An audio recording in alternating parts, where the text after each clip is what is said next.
वासुदेवाय। ओम नमो भगवते वासुदेवाय। ओम नमो भगवते वासुदेवाय। ओम नमो भगवते वासुदेवाय।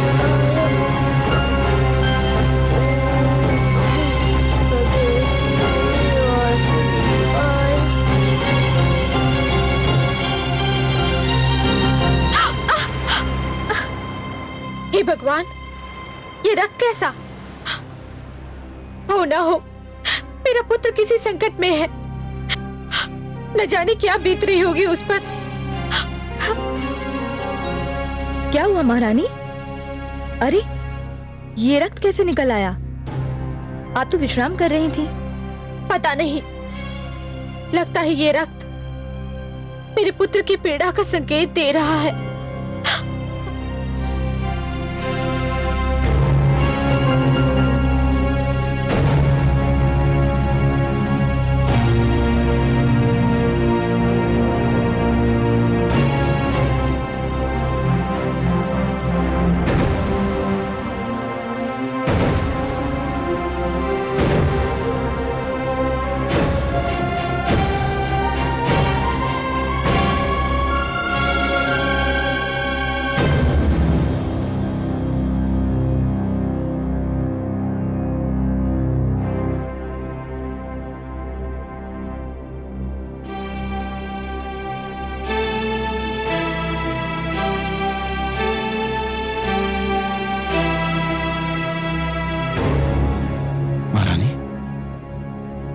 क्या हुआ? ये रक्त कैसा? आपको चोट कैसी लगी महारानी, बताइए। चोट मुझे नहीं लगी है स्वामी, लगता है हमारे पुत्र को चोट लगी है कहीं। पुत्र को चोट लगती है तो माता को पीड़ा होती है। नाम मत लीजिए उसका मेरे सामने, नाम मत लीजिए उसका मेरे सामने। वो मेरा पुत्र नहीं, वो मेरा बैरी है। मैं तो आपके पांव से बहते हुए रक्त को देखकर चिंतित हूं। मेरा रक्त आपको इतना चिंतित कर रहा है, पर पुत्र के शरीर से जो रक्त बह रहा होगा वह भी तो आपका रक्त है, आपका अपना रक्त। उसकी कोई चिंता नहीं है आपको? उसे क्षमा कर दीजिए स्वामी। नहीं महारानी, सब कुछ हो सकता है किंतु ये नहीं हो सकता। मैं अपने भाई के हत्यारे विष्णु और उसके भक्तों को कदापि क्षमा नहीं कर सकता, कदापि नहीं महारानी। हाँ, यदि वो अपनी भूल सुधार ले, विष्णु का नाम लेना छोड़ दे, मुझे ईश्वर मान ले, तो मेरी बाहें और मेरे मन के द्वार उसके लिए खुले हैं।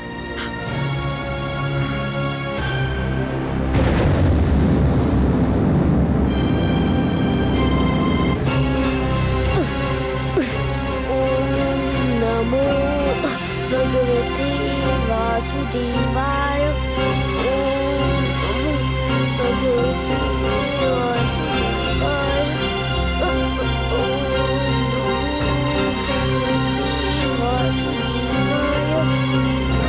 ओम नमो भगवते वासुदेवाय। ओम नमो भगवते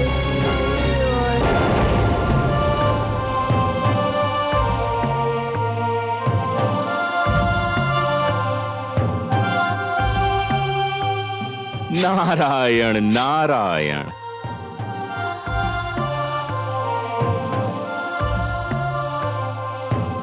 प्रणाम देवर्षि। आयुष्मान भव। पुत्र, कांटों पर क्यों चल रहे थे? तुम अपना मार्ग बदल भी तो सकते थे। गुरु अपने ही पढ़ाए पाठ को भूल जाने को कह रहे हैं।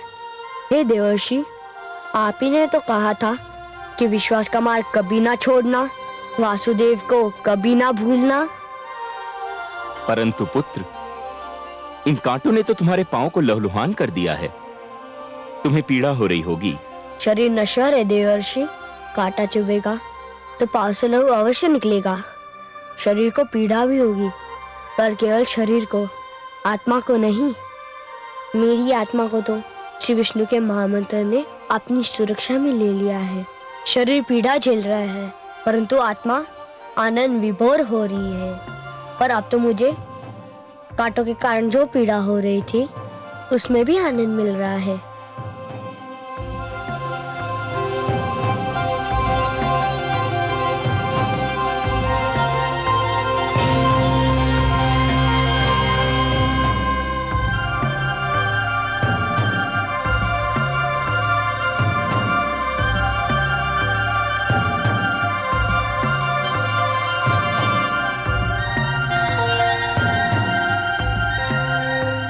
यह क्या किया आपने देवर्षि?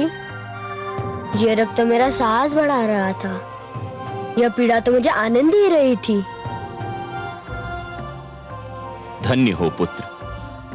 आज ज्ञात हुआ कि सत्य के मार्ग की यात्रा में कुछ ऐसे क्षण भी आते हैं जब पथिक आगे निकल जाता है और मार्गदर्शक पीछे छूट जाता है। तुमने तो मुझ जैसे मार्गदर्शक को भी पीछे छोड़ दिया। मुझे केवल अकेलापन सता रहा था, आप आए तो मेरा अकेलापन दूर हो गया। मैं तो केवल एक हूं पुत्र। तुम्हारा अकेलापन दूर करने के लिए तो पूरा एक दल तैयार हो चुका है। नारायण नारायण।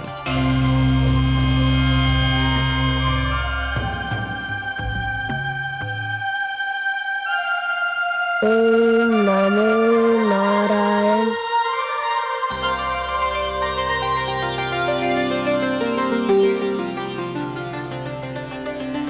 शिष्यों ठहरो।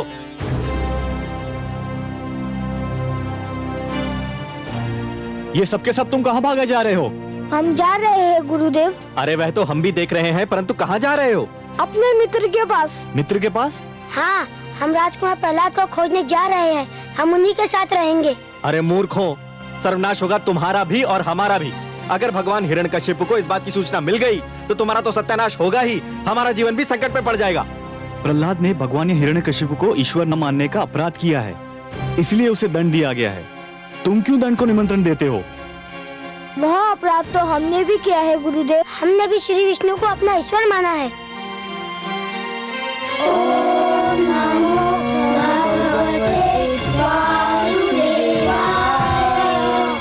ओम नमो भगवते वासुदेवाय। अरे मूर्खों, सत्यानाश हो तुम्हारा, रुक जाओ।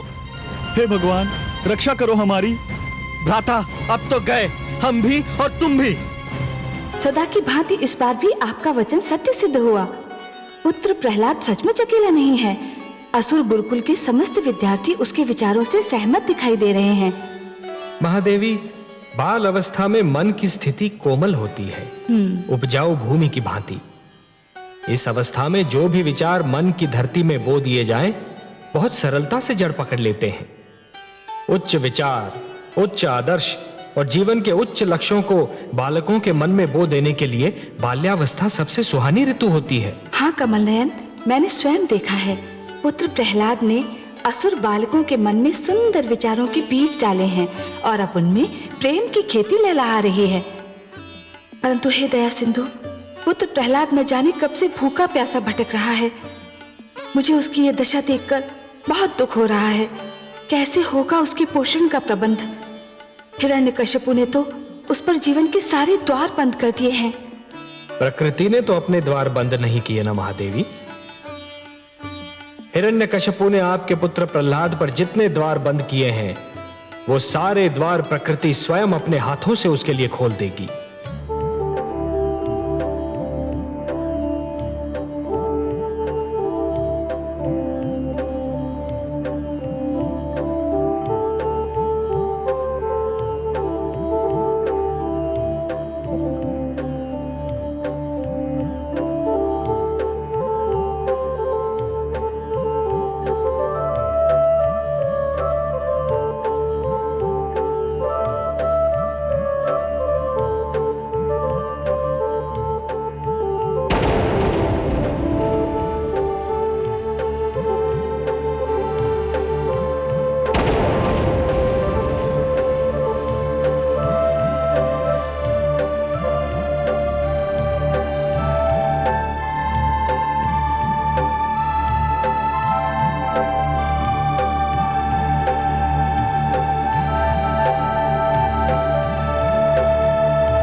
हे भगवान विष्णु, यदि आपकी यही इच्छा है कि मैं कुछ ना खाऊं, कुछ ना पीऊं, भूखा प्यासा ही रहूं, तो यही सही।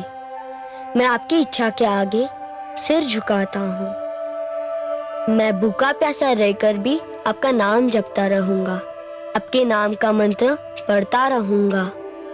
ओम नमो भगवते वासुदेवाय।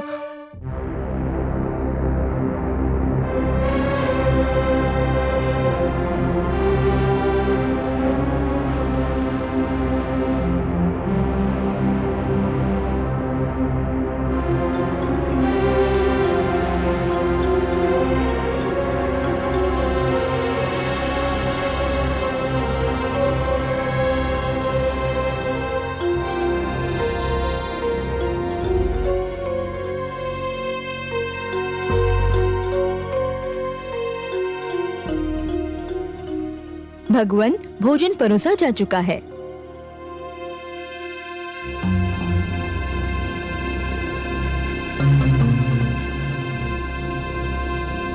आइए महारानी। नहीं महाराज, आप भोजन कर लीजिए, मुझे इच्छा नहीं है। क्यों? जब ये ध्यान आता है कि मेरा लाल भूखा प्यासा कहीं भटक रहा होगा, अन्न के एक एक दाने और जल की एक एक बूंद को तरस रहा होगा, तो ये स्वादिष्ट व्यंजन, ये भोजन मुझे विष दिखाई देता है। सोने चांदी के ये बर्तन मुझे हलाहल के प्याले लगने लगते हैं। यदि आज वो भूखा है, प्यासा है, भटक रहा है, तो उसका उत्तरदायी वो स्वयं है। उसने अपने हाथों से अपने जीवन को नर्क बना लिया है, और यदि वो अपने हठ पर अड़ा रहा तो वो इस नर्क से निकल भी नहीं पाएगा महारानी, कभी नहीं। क्यों इतनी निर्दयता पे उतर आए हैं आप? नहीं महारानी, मैं निर्दयी नहीं हूं, नहीं हूं मैं निर्दयी। यदि आज वो अपनी हार मान ले और मुझे ईश्वर मानकर मेरे चरणों में अपना शीश नवा दे, तो मैं अपने हाथों से उसके पांव तले फूल बिछा दूं, अपने हाथों से उसे सोने का कौर खिलाऊं,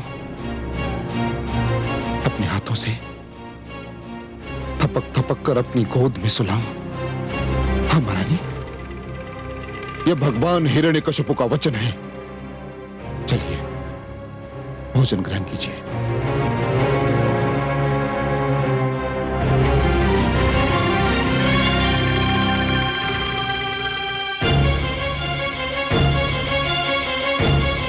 हे स्त्री,